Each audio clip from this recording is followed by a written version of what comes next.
জানোই যে তোমার সাথে বিয়ে হওয়ার পরে আমি বেশ কয়েকদিন তোমাদের ওই রাজপণ্ডিত মশাইয়ের কাছে পড়তে পাঠশালা গিয়েছিলাম। হ্যাঁ, কিন্তু ওই পণ্ডিত এত রাগী, তার উপর ফাঁকিবাজ, অকারণে বকাঝকা করতো। তাই দুদিন যাবার পর আর যাইনি। হ্যাঁ, তাই পড়াশোনাটা আর করা হয়নি গো। কিন্তু এখন মনে হয় পড়াশোনাটা করলে হয়তো ভালো হতো। হ্যাঁ, কেন? কি করতে পড়াশোনা করে? তোমার ঘটে যা বুদ্ধি, ওই ওই পড়াশোনা করেও কিছু হতো না। আমাকে দেখো, মহারাজ আমাকে ছাড়া কিছুই বোঝেন না। আমি আমি পড়াশোনা জানলে দেখিয়ে দিতাম, কৃষ্ণনগরের সেরা বুদ্ধিমতী হতে পারতাম। হ্যাঁ, ও আহা, তাই নাকি? ঠিক আছে, ঠিক আছে, তুমিও তোমার মতন আরো কয়েকজনকে জোগাড় করো। আমি মহারাজকে বলে দেখি কিছু করা যায় নাকি। পণ্ডিত এরকম ফাঁকিবাজ হলে তো খুবই মুশকিল। দেখি পণ্ডিতের ফাঁকিবাজি ঘোচাতে হবে এবার। সত্যি সত্যি তুমি আমার পড়াশোনার ব্যবস্থা করবে? হ্যাঁ, কিন্তু কিন্তু তার আগে আরো কিছু লোকজনকে জড়ো করো, যারা তোমার মতন ওই পড়াশোনা শিখতে চায়। আমি এই যাব আর এই আসবো, সবাইকে বলে। হ্যাঁ, এখন মানে এখন বের হলে বাকি রান্না বান্না কে করবে? হ্যাঁ, সব সবজি তো কুটে রান্নাঘরে ফেলে রেখেছো, শুধু ওই মাছের ঝোল দিয়ে ভাত খাচ্ছি। এই তো সবাইকে বলে আমি এই যাব আর এই আসবো। হ্যাঁ, ও বাবা, এ তো পড়াশোনার কথা শুনে এখনই এরকম, এরপর পড়াশোনা করে তো তোমাকে পাত্তাই দেবে না। আরে বাবা, ভাত আছে, মাছ আছে, এই সবজি বানাতে কত আর সময় লাগবে বলো? আঁচ নিভে গেলে এই তুমি না হয় উনুনে আঁচ দিয়ে দিও। হ্যাঁ হ্যাঁ, দিও। রাজসভায় যেতে হবে, এখনই যত ঝামেলা, ওদিকে আবার দেরি হয়ে যাচ্ছে।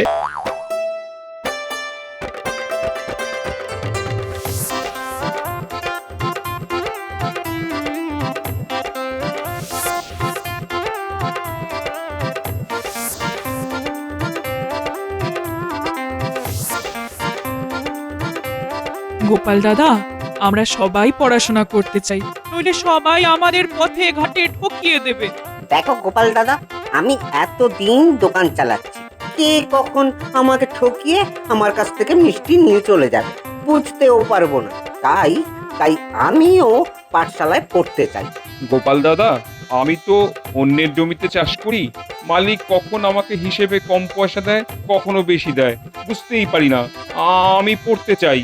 বাহ, তুমি তো বেশ করিতকর্মা দেখছি, অনেককেই তো জোগাড় করে ফেলেছো।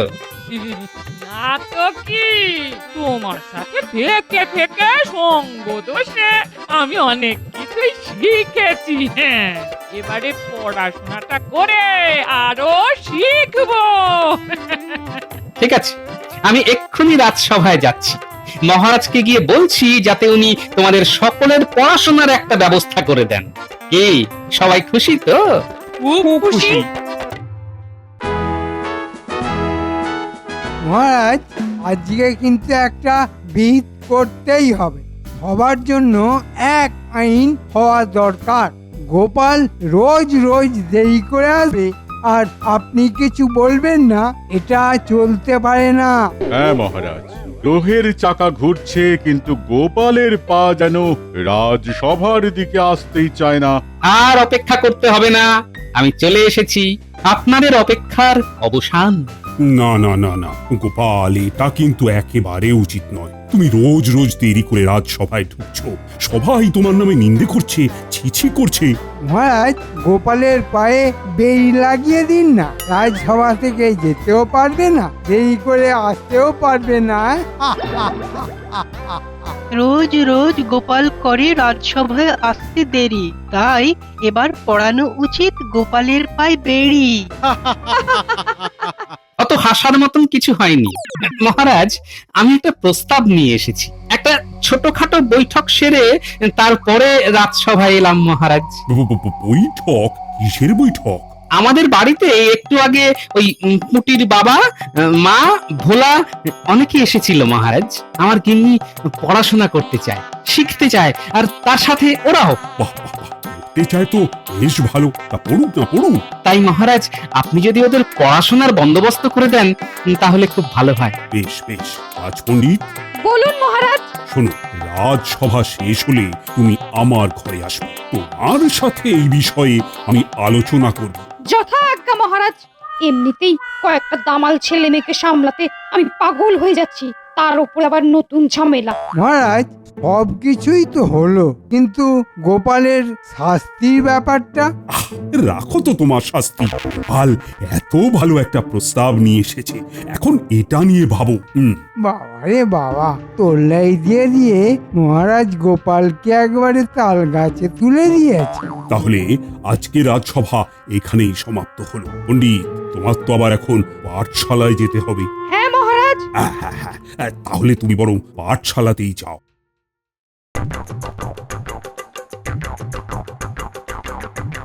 গিন্নি, ও গিন্নি, আরে কোথায় গেলে গো? কি হয়েছে কি? চেঁচিয়ে বাড়ি মাথায় তুলছো কেন? আর কোনো চিন্তা নেই গিন্নি, মহারাজ রাজি হয়ে গেছেন। আজকেই পণ্ডিত মশাইকে ডেকে পাঠাচ্ছেন রাজবাড়িতে। তারপর তোমাদের সকলের পড়াশোনার ব্যাপারটা নিয়ে পাকা কথা হয়ে যাবে। বাহ, বেশ বেশ। বুঝলে গিন্নি, বেশ গরম পড়েছে। এইটুকু রাস্তা আসতেই টাকটা একেবারে ফেটে যাওয়ার জোগাড়। ঠিক আছে, তাহলে আর কাজ করো দেখি। বাজার থেকে টুপ করে গোটা চারে পাতিলে বুনিয়ে এসো, এই তোমার জন্য শরবত করে দেবো। না না না না না, এই তো রোদ থেকে এলাম, আবার রোদের মধ্যে বাজারে যেতে পারবো না গিন্নি। তোমার ওই সাধের ছাতাটা নিয়ে যাও। ছাতা কিসের জন্য আছে?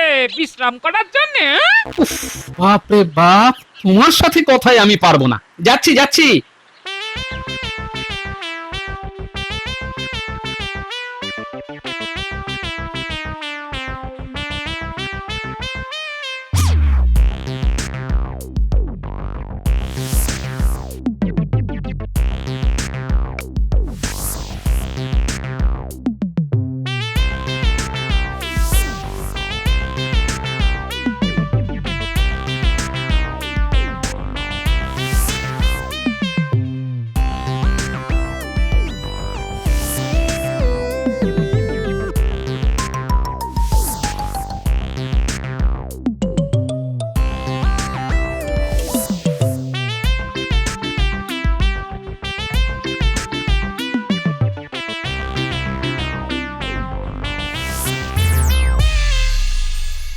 এই কিরে, তোরা পাঠশালায় পড়াশোনা না করে এই রোদের মধ্যে ঘুরে বেড়াচ্ছিস কেন?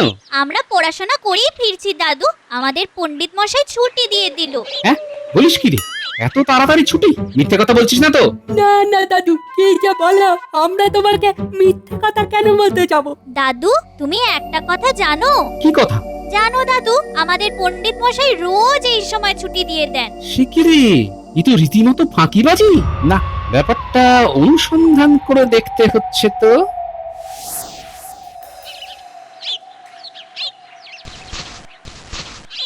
গিন্নি, গিন্নি, এত চেঁচাচ্ছ কেন? পুরো কৃষ্ণনগরে সবাই তোমার হাঁক ডাক শুনতে পাবে। এই নাও বাজারের থলেটা ধরো, আর যা খবর নিয়ে এসেছি না। কি খবর গো? বলো বলো বলো, শুনি শুনি। মহারাজ রাজি হয়েছেন, পণ্ডিত মশাইয়ের সাথে আলোচনা করবেন তোমাদের পড়াশোনা করার ব্যাপারটা নিয়ে। ও, কি মজা! এরপর তাহলে আমাকেও কেউ আর ঠকাতে পারবে না। আমিও লেখাপড়া করে তোমাদের মতো বুদ্ধিমান হব। হুম, ওটা বুদ্ধিমতী হবে। ও ও, যাই হোক, হবো তো। ঠিক আছে, তাড়াতাড়ি খেতে দাও তো, আমাকে একটা ব্যাপার খেয়াল রাখতে হবে, বুঝলে? কি ব্যাপার? দেখো, একটা সময় তুমি এই পণ্ডিতের রাগ আর ফাঁকিবাজির জন্য পড়াশোনা করতে পারোনি। এখন যেন তোমাদের পড়াশোনায় কোনো ঘাটতি না হয়, সেটা দেখতে হবে তো। ও, তাই বলো? ও গিন্নি, খুব খিদে পেয়ে গেছে গো, এখন একটু খেতে দাও দেখি। ও হ্যাঁ হ্যাঁ হ্যাঁ, দিচ্ছি দিচ্ছি দিচ্ছি। হ্যাঁ হ্যাঁ, বসো বসো, আমি দিচ্ছি।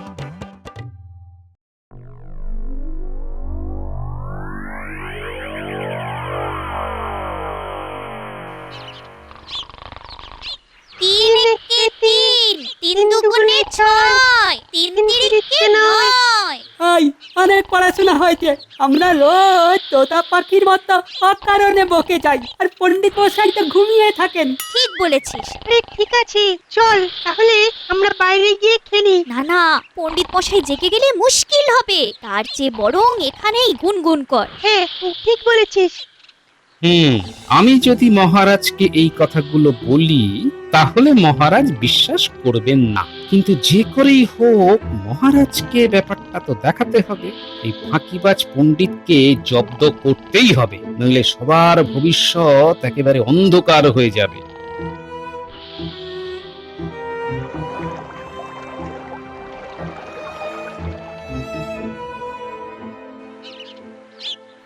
আরে গোপালজি, বলো বলো বলো। মহারাজ, একটা কথা বলতে এলাম।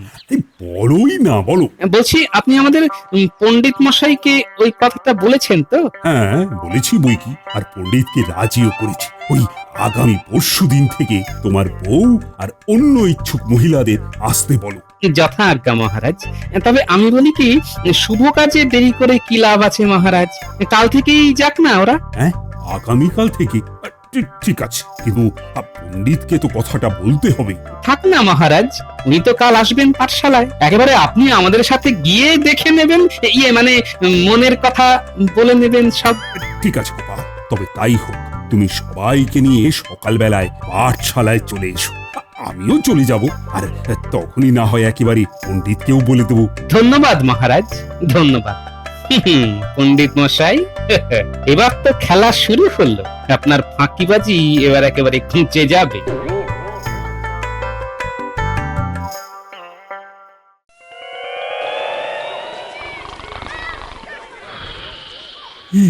একই পাঠশালার একই দশা, বাচ্চারা তো যে যার মতন খেলছে। মহারাজ, পণ্ডিত মশাইয়ের অলসতায় পাঠশালা এখন পাঠ খেলা হয়ে গেছে। বটে, আমি খেলা ঘোচাচ্ছি। পণ্ডিত, পণ্ডিত, ওঠো, ওঠো বলছি। মা গো, এই দিনে দুপুরে পণ্ডিত মশাই কেমন নাক ডাকছে, হ্যাঁ? বাবা গো বাবা, হ্যাঁ? মহারাজ, পণ্ডিত মশাইকে ডাকার ব্যবস্থা আমরা করছি। হ্যাঁ, তাই কর, আমিও কিছু সাহায্য করছি। এবার পণ্ডিত বুঝবে খেলা।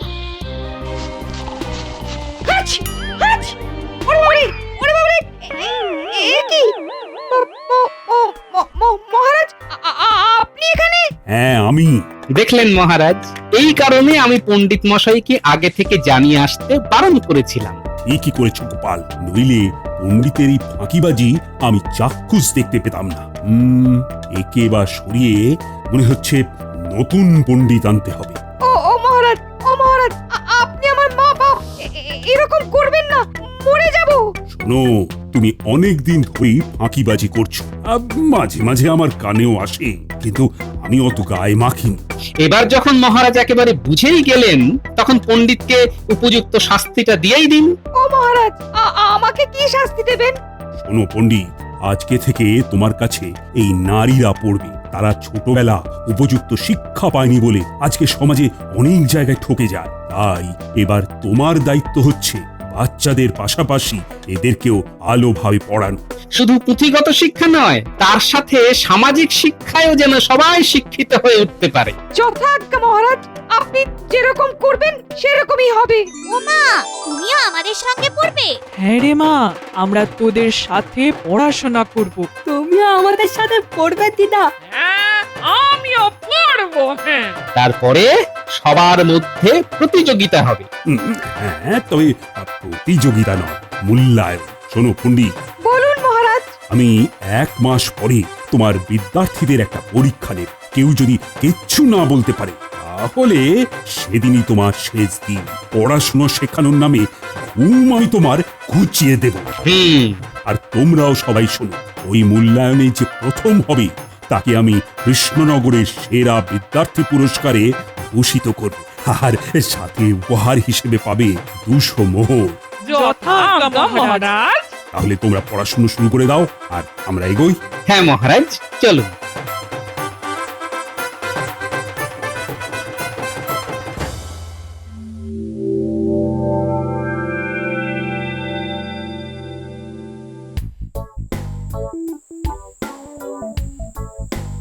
বুঝলে, এবার আমাদের একটা পাকা বাড়ি করা উচিত। হ্যাঁ, ওরে বাবা, পাকা বাড়ি? সে তো অনেক খরচ গো গিন্নি।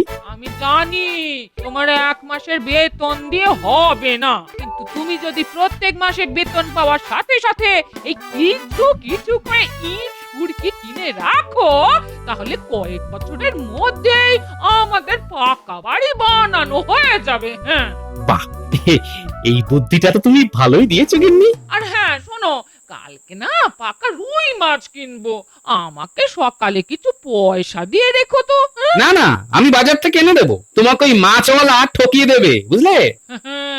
আর ঠকাতে পারবে না, আমি যোগ বিয়োগ গুণ ভাগ সব শিখে নিয়েছি। শুধু এইটুকু জানলে তো হবে না গিন্নি, এর সাথে তোমাকে নামটাও জানতে হবে। ওটাও তো শিখেছি। 1 থেকে 10 অব্দি একদম ঝরঝরে মুখস্থ।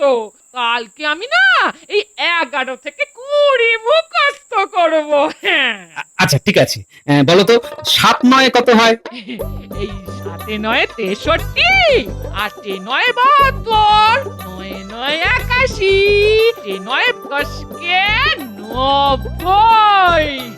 বাবা, আমি আর আগের মতো বোকা নেই। হ্যাঁ। এই শোনো শোনো, সকালে যেন না চাইতে এই পয়সাটা আমার হাতে এসে যায়। হ্যাঁ, গিন্নি, তোমার এই উন্নতি দেখে এত খুশি হয়েছি না যে কি বলবো। তোমাকে তোমাকে আরো বেশি করে ভালোবাসতে ইচ্ছে করছে গিন্নি। ও মা গো, বুড়ো বয়সে ভীম রতি। হ্যাঁ, এই যাও তো যাও। যা হয়ে গেল।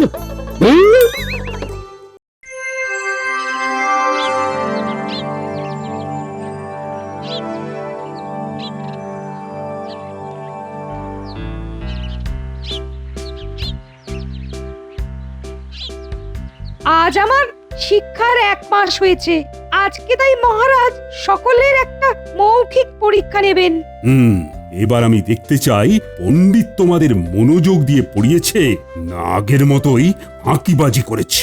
মহারাজ, আমি আমার বিদ্যার্থীদের এমন ভাবে তৈরি করেছি সবাই এখন খুব বুদ্ধিমান ও বুদ্ধিমতী। আপনি পরীক্ষা করে দেখুন। আমাদের এই কৃষ্ণনগরের সবচেয়ে বুদ্ধিমান লোক হলো গোপাল, তাই গোপালই প্রশ্ন করো। আমিও মাঝে মাঝে প্রশ্ন করব। হ্যাঁ, সে কি আমি? হ্যাঁ তুমি। আচ্ছা ঠিক আছে ঠিক আছে।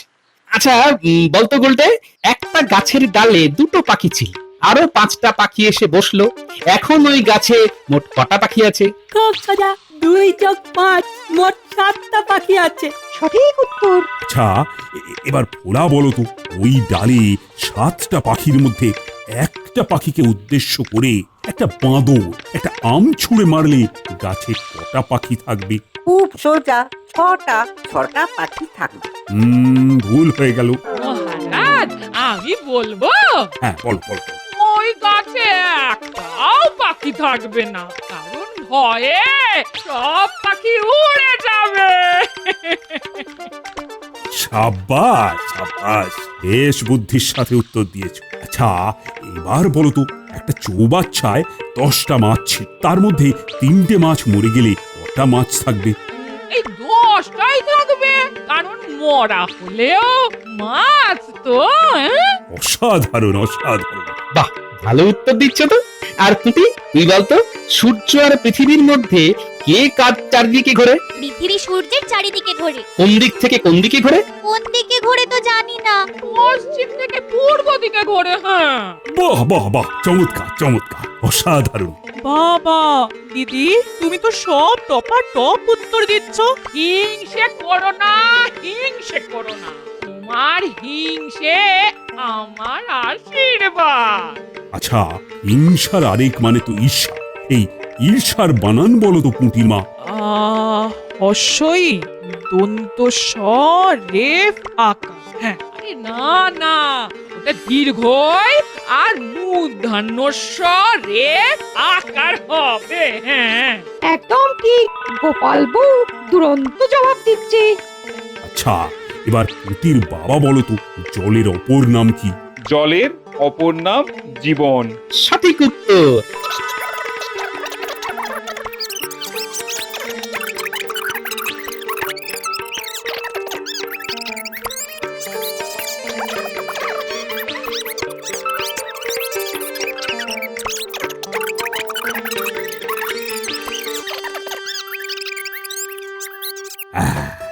আজকে আমার এই পরীক্ষায় সবাই মোটামুটি ভালোই উত্তর দিয়েছে। এর থেকে প্রমাণিত হচ্ছে আমাদের পণ্ডিত আর আগের মতো ফাঁকিবাজি করেননি। আর হ্যাঁ, আমার গোপালের সমস্ত প্রশ্নের উত্তরের মধ্যে গোপাল বই সব থেকে বেশি উত্তর দিয়েছে। তাই গোপাল বউকেই আমি বিজয়ী ঘোষণা করছি। সাবাস গিন্নি, সাবাস।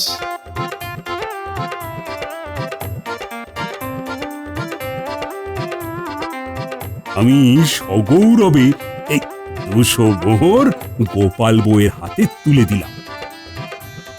গোপাল রাজসভায় উপহার পাচ্ছে আর গোপাল গিন্নি পাঠশালায়। জয় পরাজয় তো থাকবেই। তোমরা সকলে মন দিয়ে পড়াশুনো করে আমাদের রাজ্যকে শিক্ষিত রাজ্য হিসেবে গড়ে তোলো। নিশ্চয়ই মহারাজ। গোপাল বউ অবশেষে সেরা বুদ্ধিমতী কৃষ্ণনগরের। কৃষ্ণনগরের সেরা বুদ্ধিমান ও সেরা বুদ্ধিমতী এখন এক বাড়ি থেকেই বিরাজ করবে।